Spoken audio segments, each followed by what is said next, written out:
Well, hello everyone. If you walk up to most people and ask them, tell me one thing you know about Joseph Stalin, they'll say, well, he was a horrific monster who killed many millions of people. They'll say that the Soviet Union was a totalitarian state and he had a reign of terror. Well, since I've started researching this topic, I've become increasingly interested in whether this is actually true. And doing my research on Stalin and the Soviet Union, I came across this chap called Grover Furr, whose books, he's got one book called The Moscow Trials as Evidence, another one here called Khrushchev Lied. I've read a good deal of these books, and in fact, I'm so interested in this topic have I been that I actually got in touch with Professor Furr and asked him to come on, and he's actually agreed. So in a couple of weeks, I should be able to interview the man and ask him some questions about his research. To cut a long story short, Furr argues that basically Western historians, historians in general, have got Stalin wrong, and they have taken stuff that is essentially propaganda lying down, and they have not actually sought out archival evidence or primary sources or produce the evidence required to show that Stalin is actually guilty of the crimes of which he is accused. And on the face of it you think, oh well, this sounds absurd, this sounds ridiculous. But then you start thinking, well, how is it that I do know what I know about Stalin? I happened to see a tweet from Konstantin Kisin the other day accusing Stalin of 60 million deaths. Robert Conquest, one of the most famous historians, put the number around 20 million. I asked the missus, she said 30 million. Otto Poll, who's an expert on the Soviet Union, actually puts the figure around 10 million. Other figures are available. Well, there's a pretty big difference between 60 and 10.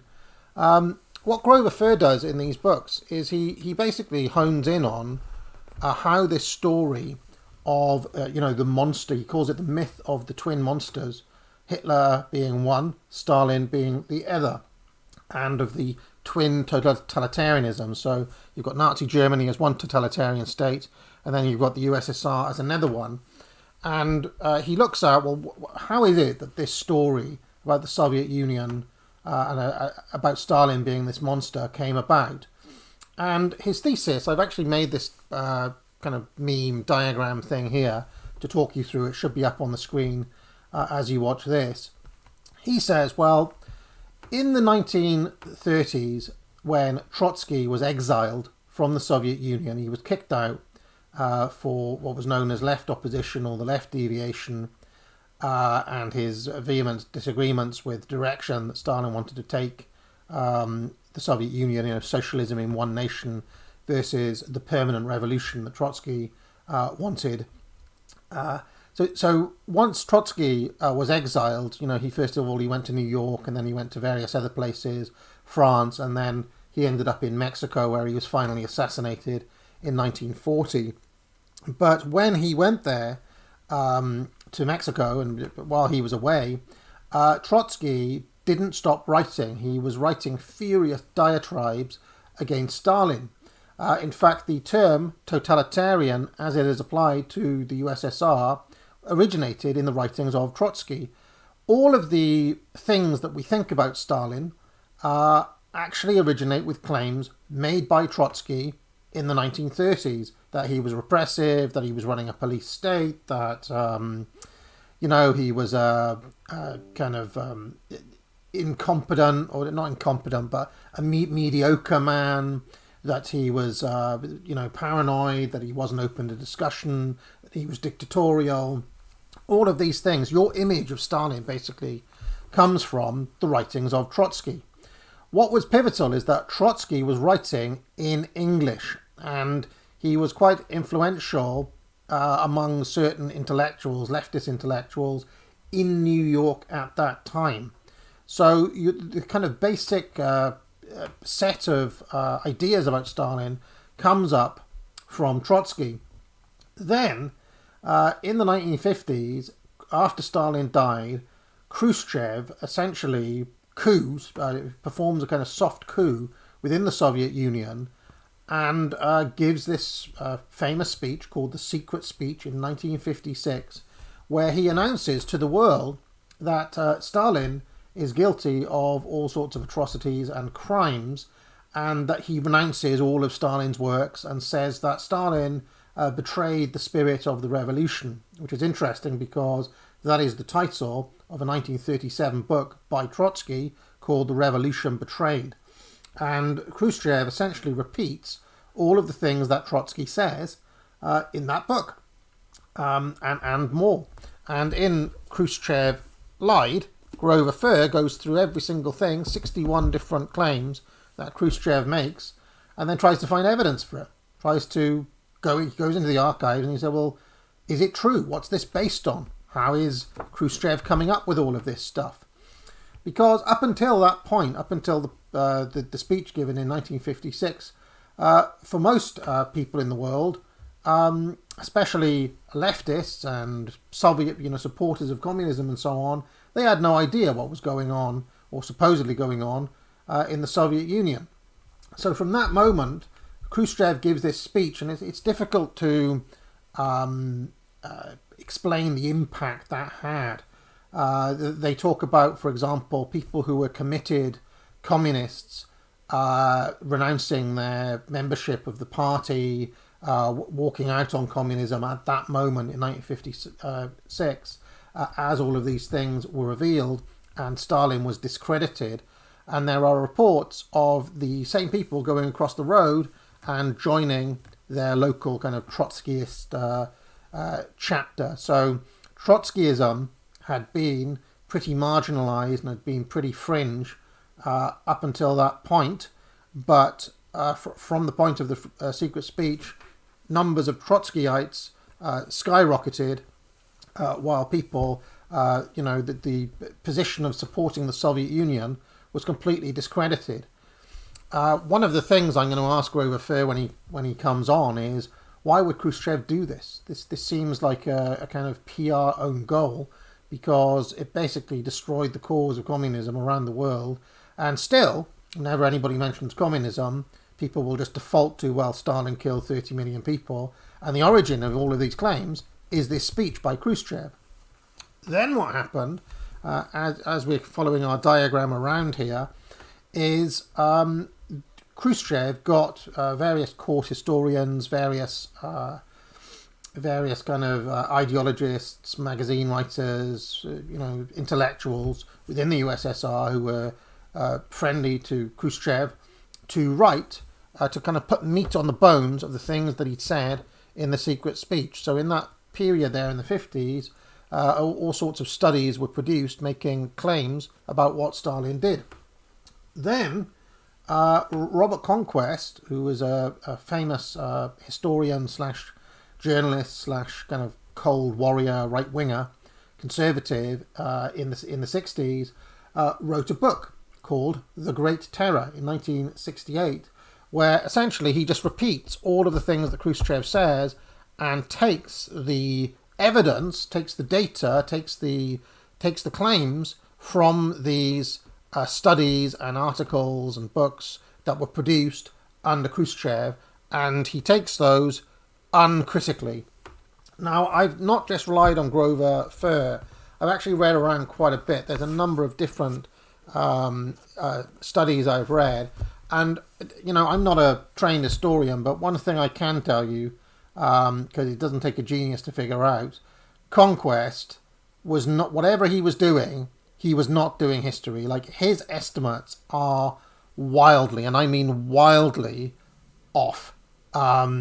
He is basing things on anecdotes. He's going around talking to people who are emigres from the Soviet Union, and let's say somebody who'd been in the Gulag was released, and then they say, oh, well, how many people do you think were in the Gulag? Oh, 5% of the population. And Conquest just then repeats that in his book, and then he estimates from that anecdote, he'll say, well, oh yeah, that means 20 million people were in the Gulag. Okay, all of this has since been disproven when they opened up the Soviet archives in 1991.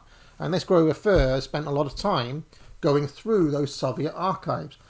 For example, Conquest claimed that there were 20 million political prisoners in the Gulag. When they opened up the archives, they found that actually the real number was closer to about 500,000, not 20 million. Okay? And one of the reasons I started getting on to this particular line is because some of the claims made about Stalin don't pass the sniff test to me. Okay? When you actually start thinking about it, okay? Think about what the Soviet Union did in those 10 years there. They industrialized, they got up from a disastrous start under Lenin, not necessarily Lenin's fault, but because they had the Civil War. And, you know, the Soviet Union was at serious risk of collapsing very early due to the Civil War between the whites and the reds. That kind of devastated things. There were early famines. Lots of people died in that period, okay? So they had a pretty bad start. To come from that bad start and basically achieve full industrialization of a basically kind of peasant agrarian society in the space of 10 years. You know, I think Stalin increased industrial production over 400%. He posts, you know, GDP growth about 8 to 10% every single year. So, okay, you think, well, and everybody basically says, okay, yes, Stalin did do that, but he achieved it by force. But then when you start thinking about it, you're like, well, hold on a second. They lost 20 million people, 30 million people, and an additional 20 million people were in the Gulag, and they achieved that? Doesn't sound right. Doesn't sound right. Doesn't make sense. Who achieves 10% economic growth and a 400% increase in industrial output while also killing a massive swathe of the population? Doesn't make sense. So that didn't pass the sniff test to me, which is why I started looking into it. Another thing that has always interested me is that you were always told, well, in Russia, people like Stalin. In Russia, he's always been popular. He was even popular in the Brezhnev era. And he's even more popular now. And in Moscow, they've just erected a statue to this guy. And to me, it's like, well, okay, if this guy killed 30 million people and arrested another 20 million and, you know, was this brutal bastard who ran by terror, and they're erecting statues of him in Moscow, something doesn't sound right, okay? And that is why I'm looking into this, because I have a stronger conviction, stronger than my conviction that Stalin was this kind of terrible person. And I'm sure he wasn't like a lovely guy, by the way. I'm sure there was quite a bit of repression and brutality in Russia, don't get me wrong.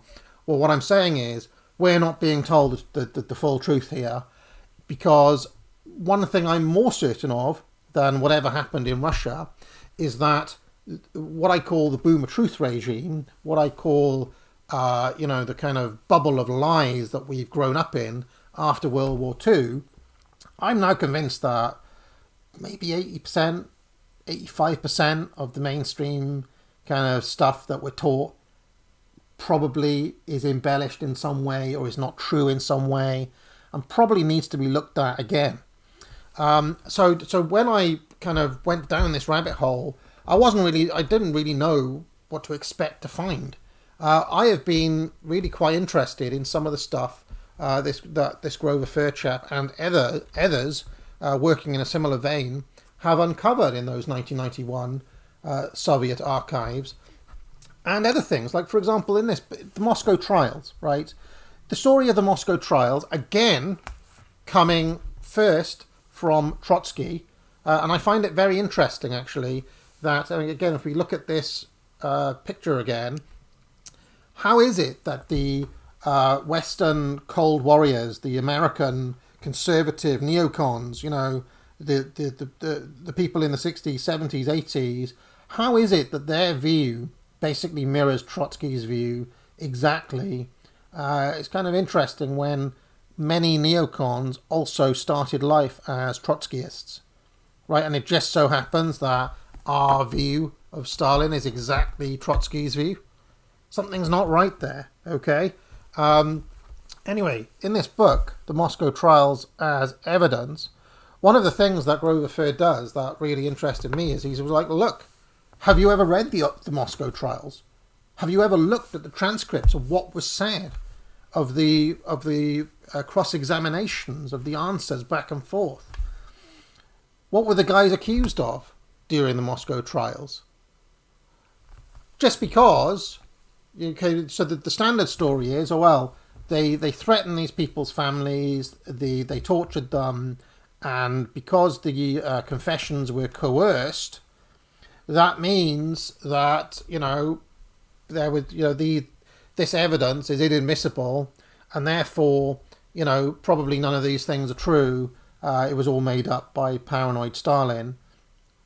But what if the things they confessed to, which was basically a grand conspiracy to try to overthrow Stalin's government, were true? What does that change? It's just kind of interesting, isn't it? I mean, on the face of it, what we're being asked to do is to say everything that happened at the Moscow Trials was just made up by the government of the Soviet Union at that time, and that all of the things said there, we don't read that, and all of the confessions, don't pay any attention to that. But instead, listen to anyone who was against the Soviet Union at that time. Let's say every single thing that was said there was coerced, and as a result of that, these men, the men who were found guilty by the Moscow Trials, are innocent, which was actually part of Khrushchev's argument. He rehabilitated a lot of the people, and the Communist Party subsequently rehabilitated a lot of the people who were found guilty at the Moscow Trials. Well, that logic does not actually hold. It doesn't actually hold.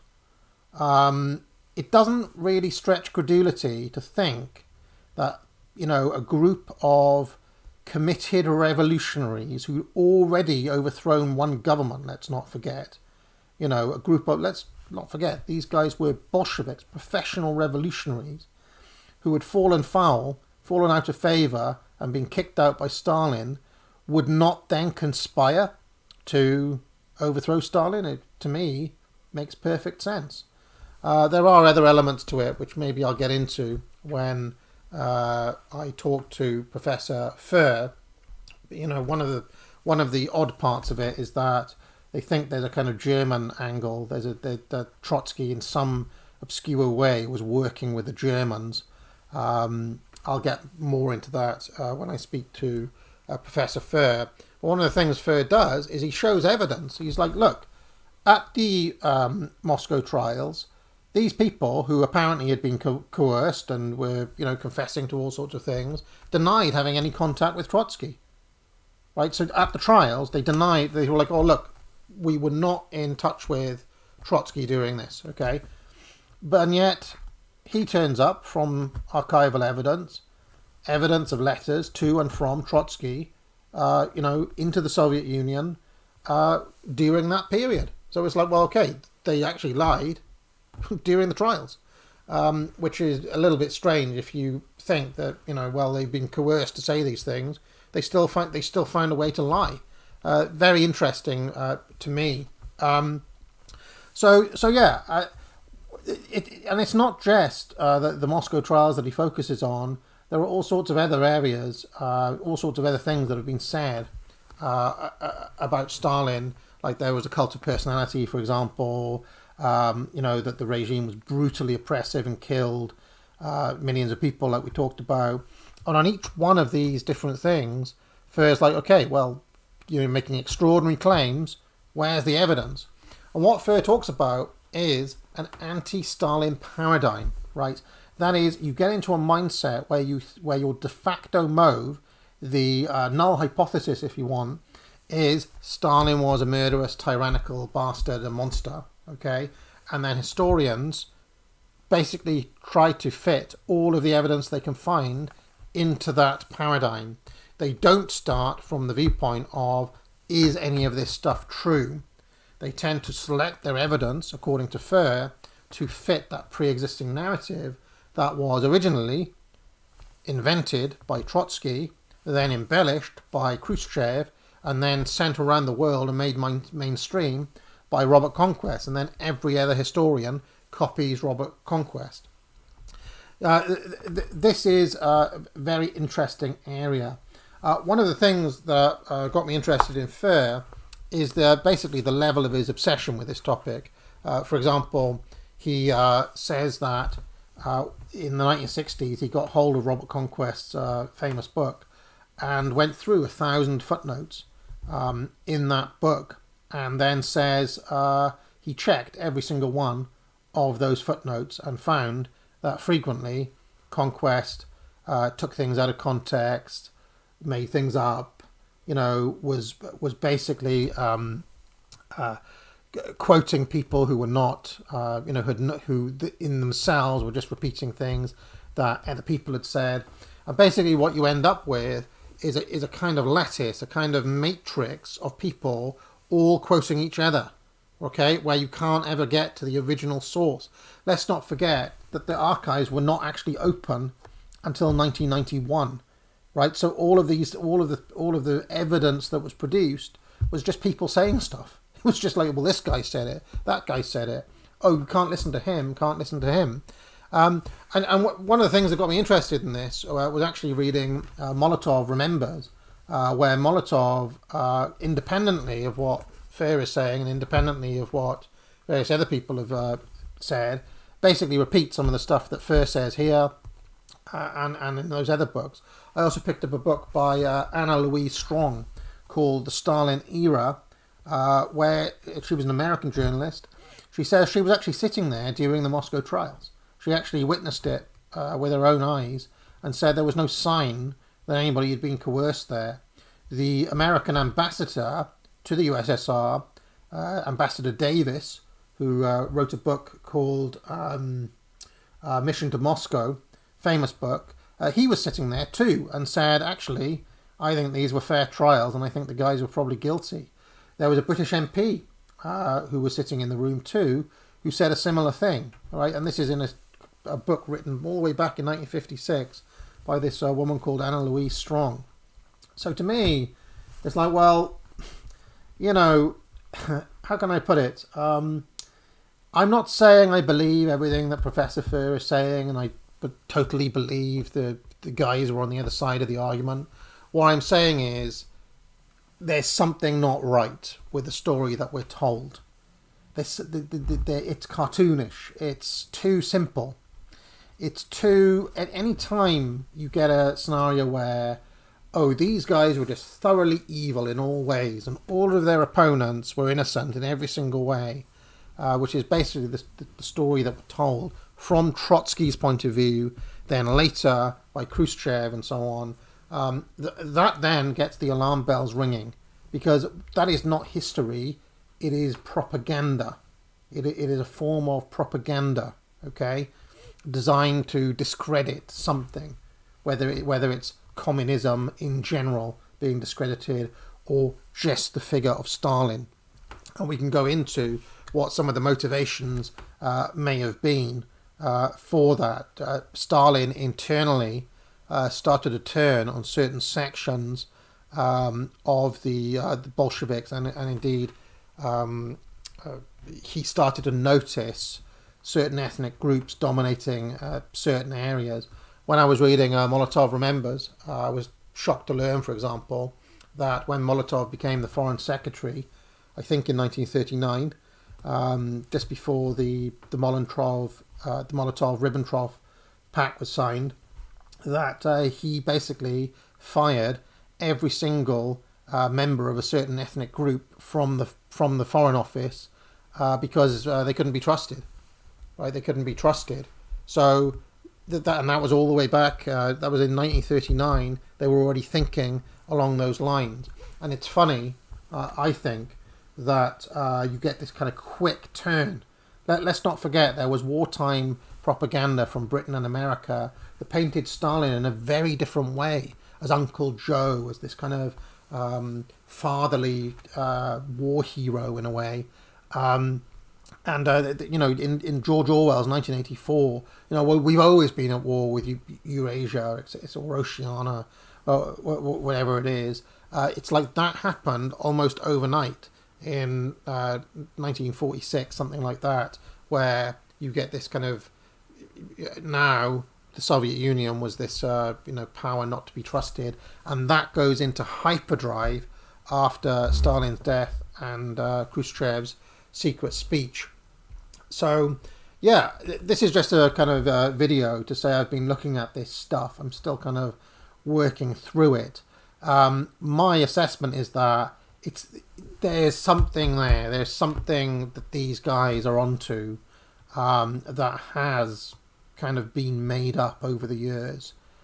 Certainly one thing I've been convinced of is that Robert Conquest was not doing honest history in any single respect. Wherever the truth is, it is not the stuff that Conquest was writing in the 60s, 70s and 80s. That doesn't sound right at all. Another thing that kind of gets my spidey senses up is that certain people, Kissin being one of them, but there was this guy David Horowitz who was very big on kind of anti-Stalin stuff. It's like, well, these guys aren't really trustworthy on any other topic, but we just believe them on this one thing. Doesn't sound right to me.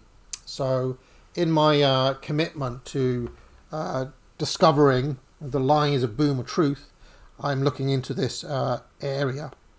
Not to say, of course, that Stalin was an angel, or indeed that I believe that communism worked or was a worthy project or anything like that.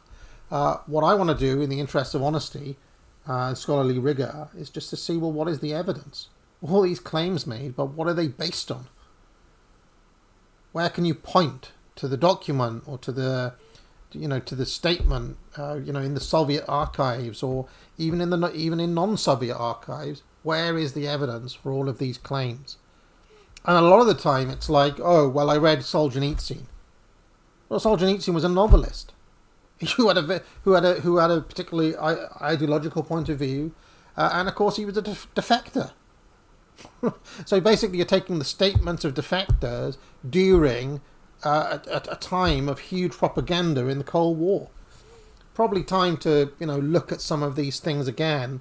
Now it's far away enough, okay? And certainly it may help to answer some of these lingering questions, like how can Russians like Stalin if he is this terrible monster we keep on being told about? Doesn't make sense.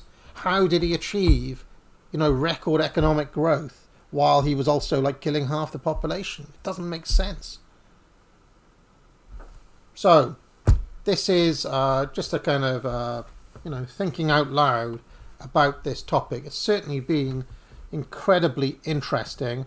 I will say that reading Molotov and even reading Fur, make no mistake about it, that they were there was an authoritarianism, I think, in Stalin's Russia, but the extent of it and the extent to which Stalin was this kind of brittle dictator who didn't talk to anyone, and whether he ruled truly by fear and terror, and whether these tens of millions of people were being rounded up and locked up and so on.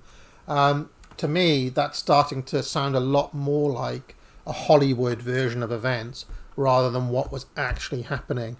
The account from that Anna Louise Strong, who spent many years there, going around, I mean, she describes, attending mass harvests, and she went down to see Ukraine during the time of the famine. I mean, there was a famine there, right?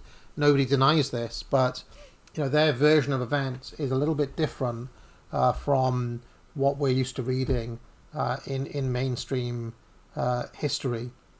To me, it just seemed a little bit too convenient, that, there's this one way of life that is absolutely perfect, the Western liberal democracy, and it just so happens that both of our ideological opponents in Germany and in Russia were basically the most evil things ever, two twin evil totalitarianisms. You're not allowed to talk about, you're not allowed to go any direction towards any sort of rehabilitation of either of those two things, it's absolutely beyond the pale. To me, doesn't sound quite right. Sounds like an ideological straitjacket and propaganda. So this is my video just to say I'm very much looking forward to talking to Professor Grover Furr about this more. And it should be interesting because most of his appearances tend to be with, Marxist-Leninist kind of channels. Me not being one of those, just being someone who's a little bit open-minded and curious. Maybe we might have a very different type of conversation from the other conversations that happen. All right. Pick up a course at the academic agency, Trivium, so you too, or Foundations of Research, I should say, so you too know how to look in all of these little nooks and crannies that nobody bothers to look in, and I'll catch you next time. If you like this video, be sure to like and subscribe. You can join the channel for thousands of hours of past shows in the archive and hundreds of videos. If you have any questions, you can leave a super chat or a super thanks, and I'll be sure to pick it up during my weekly office hours, which run every Tuesday afternoon. I also provide courses at the academic agency, which I encourage people to buy. Thousands of students now have taken the Trivium to improve their skills in writing, logic and rhetoric. Just 3 of many courses available. Buy it now. But most importantly of all, friends, get out.